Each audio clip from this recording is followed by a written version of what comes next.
हमारे वाले रिजल्ट में यहाँ नीचे लिखा हुआ है क्लासरूम प्रोग्राम।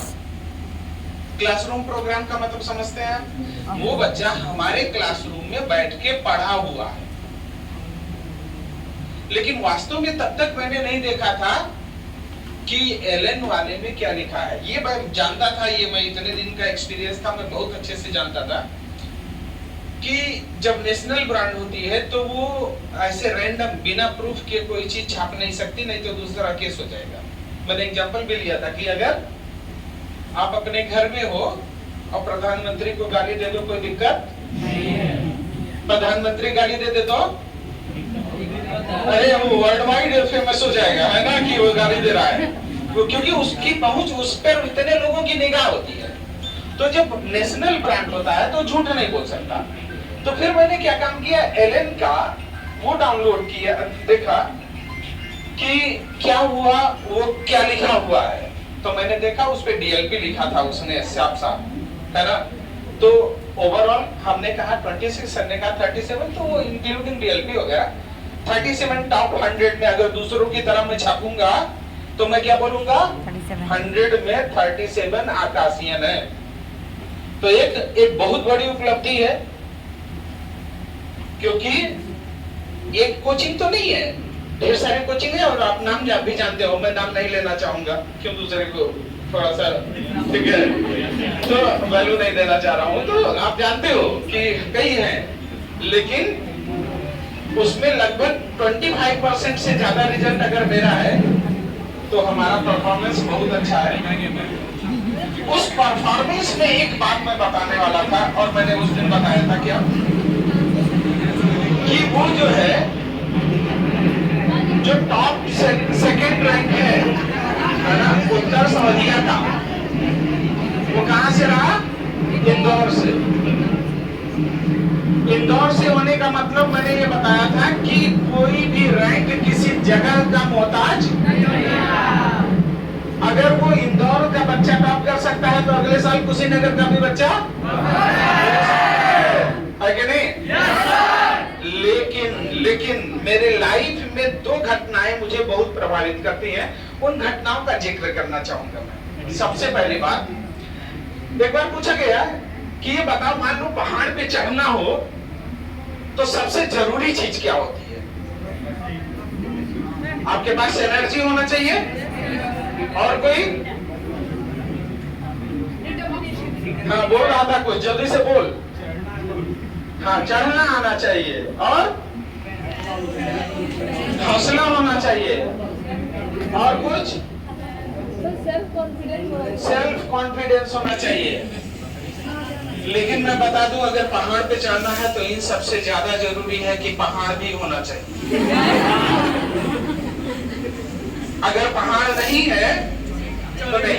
कहने का मतलब कि जब तक आपके पास टारगेट नहीं होगा तब तक उस टारगेट को अचीव करने वाली जैसी कोई बात जिंदगी में होने वाली।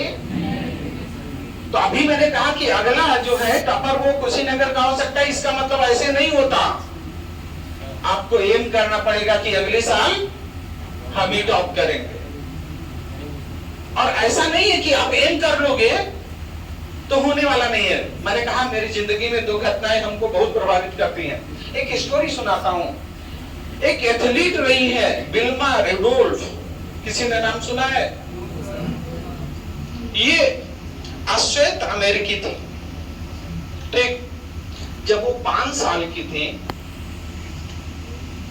तो उनकी तबीयत खराब हुई। माताजी डॉक्टर के पास लेके गई तो डॉक्टर ने बताया कि इनको पोलियो हो गया। पोलियो बीमारी से वाकिफ होंगे आप लोग। पोलियो हो जाने के बाद विकलांग हो जाता है आदमी, और वो सही से चल नहीं सकता। तो डॉक्टर ने कहा कि ये लाइफ में कभी अपने पैरों पर अब चल नहीं पाए। माताजी बहुत परेशान, लेके आई, लेकिन माताजी ने उससे कहा कि नहीं बेटा, डॉक्टर झूठ बोल रहा था, तुम चल सकती हो। डॉक्टर ने कहा आप अपने पैरों पे चल नहीं सकते, माताजी ने कहा नहीं बेटा, डॉक्टर झूठ बोल रहा है, आप चल सकते हो। उसके बाद क्या हुआ? विल्मा रुडोल्फ का स्टेटमेंट था, माई doctor told me you will not walk again, but my mother told me you would. I believe my mother rather than doctor. मैंने अपनी माताजी पे विश्वास किया, डॉक्टर पे विश्वास। और उसके बाद उन्होंने ओलंपिक में 3 गोल्ड मेडल जीते। कितने? किस कंपटीशन में? रेस में। कहने का मतलब यह है कि सारी परिस्थितियां सब बेकार हैं, बस आपके अंदर बिलीफ सिस्टम होना चाहिए कि मैं कर लूंगा। तो आप बिलीव करो कि आप कर लोगे, कोई रोकने वाला ताकत नहीं है। पहला स्टेप जो होता है वो क्या होना चाहिए कि आपको बिलीव होना चाहिए कि नहीं, मैं कर लूंगा। एकदम पहला काम क्या है? टारगेट सेट करो। दूसरा काम क्या है? बिलीव करो कि मैं कर लूंगा। लेकिन ऐसा भी नहीं है कि हम लोगों ने आज तक ऐसा किया नहीं। कई लोग बार सोचते हैं इस बार बोर्ड वाला एग्जाम तो हम ही टॉप करेंगे। कब? जब एडमिशन होता है तब। लेकिन उसके बाद क्या पता चलता है? एक सब्जेक्ट में कंपार्टमेंट आ गया। मतलब खाली आपके बिलीव कर लेने से, आपके सोच लेने से कुछ होने वाला नहीं है। हमने कहा आपको कि जिंदगी में मुझे 2 कहानियां बहुत प्रभावित करती है। पहला विल्मा रुडोल्फ,